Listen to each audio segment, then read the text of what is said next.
Yeah, but like I told you, the intro might be too long. Nah, screw it. I've heard longer. No. Viene Modric, el centro, cabezazo,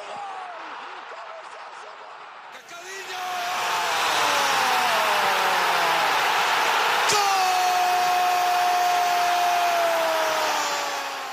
Ronaldo! Manchester City are still alive here. Balotelli, Aguero! Va a pegarle Ronaldinho Gaucho. Ya lo hace. Pierna derecha, directo al arco. ¡Golazo! ¡Golazo! ¡Golazo!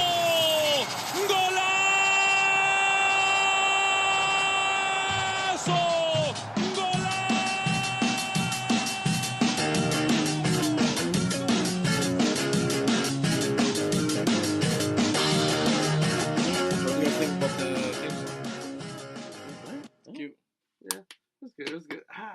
Come on, Dixon. Chill, bro. Okay, señoras y señores. We got Cesar here. Cesar, what country are you from? Ecuador. Are you Ecuadorian? Yes. Oh, God, another Ecuadorian. Cesar, we have Cesar. Sarmiento. That. Adonis, what country are you from? You're from. No. I know you're from Central America. Nope. I either want to say Guatemala or Honduras. Costa Rica. Guatemala. You're way too white to be Costa Rican. Guatemala? Yeah, he's not pura vida. No, it's not pura vida. And then, ladies and gentlemen, we got, special guest. No, not special guest. Just el profesor Peruchito, ¿no? No, Perucho. El profesor Perucho. All right, guys, let's get into it. Let's talk all the shit that we can because, we only have one Real Madrid fan here today. Yes. And that's Sarmiento. Whatever. Cesar. All right, but before we get into Champions League, how would you guys like to play soccer from home without a remote, using your actual body? For me, that's like any person that loves soccer passionately dream. Like they would love to have right? That's a dream. That'd be sick. That'd be field in their backyard. The only thing is that you don't have to have space because then you'll be breaking shit. That's true, yeah. Okay, so guys, what I'm getting to is... Like, how do you run in the same spot? Well, I mean, yeah, you jog in place. You've done that shit in gym. Yeah, exactly. You never fucking run. Oh, yeah. All right, so what I'm getting at is, so like I told you guys before the podcast started, you guys know how FIFA has their rival, which is Pro Evolution Soccer. Mm-hmm. Now they're going to get another rival, and it's Virtual Reality FC. So, you're going to be able to play... VRFC. Yeah, VRFC. So it's going to be... I don't know how that's going to turn out. It's going to be kind of weird, I think. Is there, any, release date for that? So far, nothing has been said. Just that they're working on it. And it's their own brand. It's their own thing. It has nothing to do with EA Sports or Pro Evolution Soccer. It's going to be another... Oh, shit. That was Rakitic? Messi. Oh, Messi? Yeah, that was Rakitic. Sorry, guys. We're looking at the highlights of the Barca-Roma first half. Oh, yeah. See, that's the one that Sergio Roberto should have freaking slid in. He wasn't expecting that. But we'll go back to the watch. But yeah, so that's going to be cool to have virtual reality playing, the beautiful game. Another thing I'll get into before we get into the 3-0 with Madrid over Juventus. Man United is coming to the U.S. and they'll be here this summer, July 19th and July 22nd. They're going to be... Here in Jersey? Or No. They're going to be in Arizona and California. That's just 2 out of 5 games that they announced. Yeah, one is the Rose Bowl. The other one, I think, is the Pasadena. Oh, yeah, nice. Well, not in Pasadena. They have 5 other games that they have yet to announce. The first one they're going to face is Club America in Arizona. Yes, I heard about that. Yeah, so that's going to be a pretty good game. Yeah. And then they'll face San Jose Earthquakes. Wasn't it Man U? Yeah, Man U. Yeah, they're the ones who are coming. So they still have 5 games yet to announce. So, I mean, hopefully we can get one here. But I don't know if a lot of people are going to go to that. I mean, the World Cup will be finished 4 days, ahead of that. Yeah. No, I mean, 4 days or 6 days? No, I think the final is July 16th. Or is that, I don't care. I don't give a shit. It doesn't matter. All right, let's get into a serious matter. Antonio Conte, you guys know who he is, the head coach of Chelsea. He's supposed to be leaving Chelsea, but then he was supposed to stay. Now he's supposed to leave again. Former Chelsea manager, forgot to write his name down, god damn it, said that Conte can't wait to leave Chelsea. He can't stand that they sell or buy players without even consulting him. So what do you guys think he should do? Should he stay? Should he leave and, just find another team that he can... Depends on, what team he's leaving for. Or you can't just leave for any team that... So say PSG and Juventus are offering, and the Italian national team. None, to be honest. Because PSG, I feel like it's a team full of money, and they would use him. You just use him, and not like before, not for soccer wise, because him as being a former player before, yeah. And now going into being a coach, I feel like it's gonna be more onto the money side. If going to PSG to Juventus. Oh, so it would be more of a money move rather than logical People to help out the club. Negative things about him. Yeah. Overall. Okay. What do you think of that? I think the same thing. It's hard though. It's a hard topic. He's a good coach, but I don't know. I don't know how he fits into Chelsea. I don't know how. I mean, he won the Premier League last year? Was it last year? Yeah, he won the Premier League last year. Yeah, he won the Premier League last year, and now it's it's just they're what, 5th place, 4th place? I can't remember. So, what do you think on this matter, Professor? Oh, me? Personally, a coach needs to be consulted because the coach is trying to form a team. A coach is trying to build something. Exactly. Right? So when you don't take that in consideration and you just throw in players at him, that kind of goes against his philosophy of coaching because he's not expecting those little things.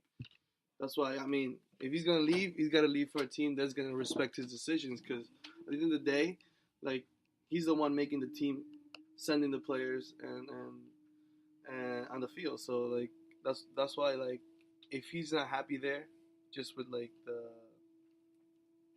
I said, not being considered for any new players, that's personally, I don't feel it's right because, like I said, he's forming a team.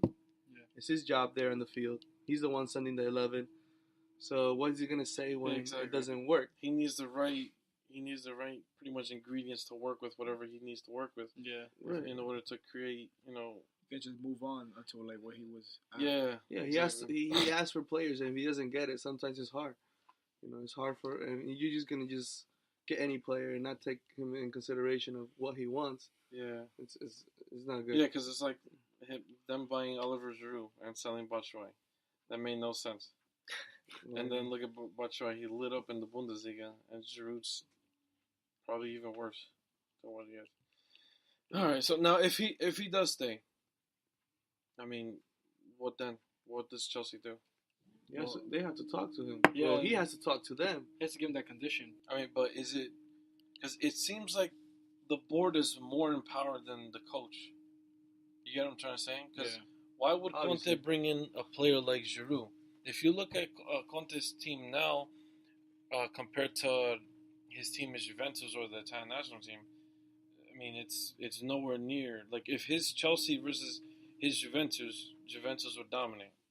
Like how Real Madrid did against, Juventus last night. But, okay, I get what you guys are saying. So, basically, Conte really needs to move on. But it depends on the team that he moves on to. Yeah. Okay. All right, enough shit and chit-chat. Let's get down to Real Madrid versus Juventus. What the hell happened to Juventus last night? Joke. Slept on. He slept on Madrid.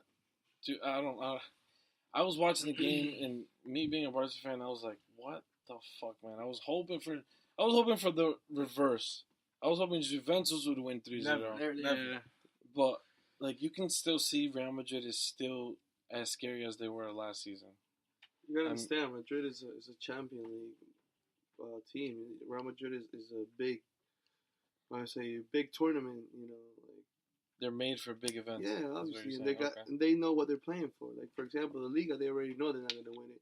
So I expect a loss or another tie in their games, which is fine.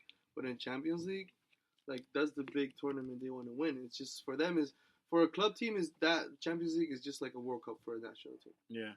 So you gotta understand it that way. I never thought it was gonna be a 3-0. I was hoping, as a Barca fan, like a tie. You know, a tie. Really, I thought it was gonna be a tie, but again, I don't know, man. I was hoping for Dybala to show up, and he did some good stuff, but it wasn't enough. It wasn't enough. Yeah, it literally seemed like the 2 games so far that I've seen from last year's final to yesterday's first leg, it literally looked like Dybala's just a little kid playing on the pitch. Like, it doesn't seem like he's ready to play against Real Madrid. Like Mimo on the pitch with us. Oh, I mean, no, yeah, exactly. That's exactly what it looks like. It literally looks like a boy. They threw a boy on to play, because in the Serie A he does phenomenal. You know, he lights up for Juventus in the Serie A, but when it comes to Champions League, you don't see the guy. The same thing with PSG. Same thing, exactly. With PSG, is the same exact thing. I mean, dude, Ronaldo's goal. Something else. Ronaldo's goal was. I don't. There's no words to describe the guy. 7 to 8 feet in the air. That's 7 feet. That's what he said. 7 feet, couple inches. Jesus. yeah, because you can see the other players actually jumping. Yeah. You know, Yeah, and he still reached for it. so and the leg was. How tall is he? He's like, what, 6 foot? No. 6'1", 6'1". He's like my height. Yeah. Oh yeah, you're 6'1". Yeah, you're like a walking tree, bro. That shit. He's tall. It was a phenomenal goal. It was a beautiful goal. I can't say it was. I mean, all right. So from here on Still a bitch. to from here on out for not next week. Is it next week that they play again, or is it in 2 weeks? I think it's 2 weeks. No, it has to be next week. Usually Okay. Well, their next game they go to Madrid, right? Yeah, to Madrid. What does Juventus need to do in order to come back? Which is very doubtful, but it can happen. Look, as a coach, I feel that when you already lost 3-0, I'm gonna go and attack your ass. There's no point of defending when I'm still losing 3-0. Yeah, they exactly. lost at home, right? You know, so They no lost matter home. what, you have to go and attack the team, because you're not gonna find results by just defending yourself and playing a game. You have to go attack that team, pressure that team to get the first goal in. You know, you can't just lay it off, because either way you're losing 3-0 already. So no matter what you lose, if you lose 4 or 5-0, it doesn't matter anymore. You have to try to attack. That's what I do. That's what I would do. Now, what would you do for the lineup? Would you start Pipa and playing with Dybala? No. Would you put Matuidi in Yes. instead of damn, who was that guy? Well, it was Mandzukic. Mandzukic isn't whatever his Mandzukic. fucking name. Yeah, that guy. Mandzukic. That guy. Yeah, he should be starting instead of Pipa. Oh, so you think he should have Pipa spot, Yes. but still play Dybala? Yeah, look what he Yes. did. Look what he did last year. That's true. Yeah, he did this. He did Pipa, the same thing with Ronaldo. Pipa did. is just chilling. You Less- know? He's just chilling. He's Yeah. nothing. Mandzukic He's not doing anything. Literally. He just lifted his leg. The only thing he does whatever is his just name like have fun at the buffet. You know, like eating and shit. Who, Pipa? Yeah, you Yeah, no, know. So he doesn't really perform that well. I think they need to talk. Juventus need some kind of motivation, because I feel like even if before the first game, first leg, they should have been playing 100% or even more, because it's a Champions League game. It's and home. They know it's in Madrid. They know how strong Madrid is. So before the game, they should have especially- I think they try, but the first goal in the 3rd minute kind of killed them. Like it kind of went against That was what bad. they were playing. That was definitely bad marking from Barzagli, because he was marking Benzema while Chiellini was also marking Benzema, and Ronaldo it's literally Barzagli, Benzema, Chiellini sandwiched Benzema, but Ronaldo's right in front of Chiellini. Yeah, exactly. He literally cut out, went in and toe poked it, which was perfect, obviously. Now, what does Real Madrid have to do? Because obviously, yes, they have to Play like Madrid. score. I think they Madrid have to just has to play like play Madrid. like Madrid. Damn, sit that's back not- and Ronaldo to put his stats up. No, I don't think Real Madrid would ever sit back. They would never sit back now. Oh, they don't have Ramos. And Dybala, they don't have Dybala either. No, now they do have Dybala. How? They got a do. red Yeah, card. he only. Oh, he did. Yeah. Oh, I'm They're- sorry. I they're forgot. both I sent cut out. the. I stopped watching after. Dybala and Ramos are out. Damn, Dybala and Ramos. Really Ramos, not really. Yeah, you do need Ramos. Well, I mean, not desperately, but you do need that For character this on the game, field. next game. This game is pretty much all the pressure is not on Madrid, but the pressure is on Juventus. So If that's- Juve scores two, the Juve scores two, then I